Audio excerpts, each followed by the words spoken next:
ត់សងឲ្យអារម្មណ៍ខ្ញុំប្រែឈឺដែរទេរាប់គ្នាជាមិត្តសំដីបងស្រាស្រាតែសង្កត់ធ្ងន់លើចិត្តទូពីពិតតែchẳngបេងដូងខំចិញ្ចឹមចិត្តស្រឡាញ់ក្នុងមួយជីវិតអូនដើម្បីបងលះបង់គ្រប់យ៉ាងតែទង្វើល្អល្អបងបែររុញទៅខាងបងអះអាងមិនអាចលីឡំ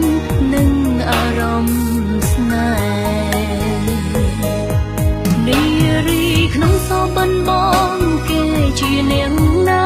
ប្រាប់បានទេហេតុអ្វីស្នេហ៍គេខ្ញុំចង់រៀនតាមចង់ធ្វើជាគេជំនួសគេបានអត់ពេលខ្លាំងក៏ដឹងខ្លួនថាមិនអាចទៅរួចតែមិនព្រមឈប់ប្រឹងក៏តែហត់ពេលនេះឈឺចាប់បានសម្រេចហើយសុំមុខមនុស្ស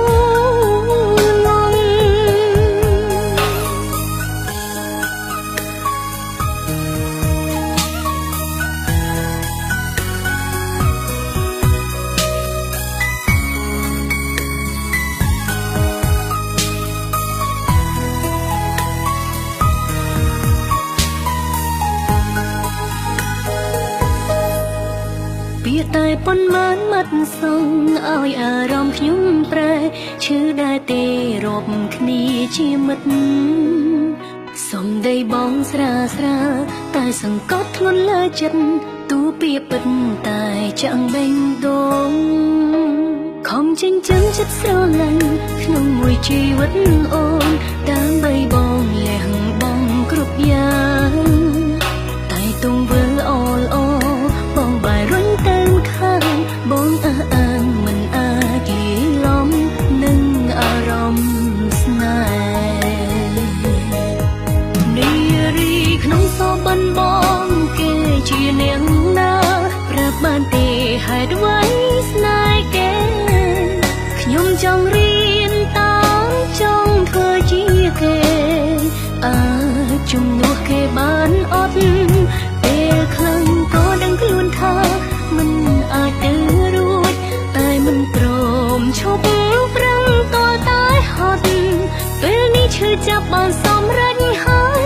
សុំមុខមនុស្សងងនារីក្នុងសបិនបងគេជានាងណាប្រាប់បានទេហេតុអ្វីស្នេហ៍គេខ្ញុំចង់រៀនតាមចង់ធ្វើជាគេជំនួសគេបានអត់ពេលខ្លាំងក៏ដឹងខ្លួនថាមិនអាចទៅរួចតែមិនព្រមឈប់ប្រឹងក៏តែហត់ពេលនេះឈឺចាប់បានសម្រេច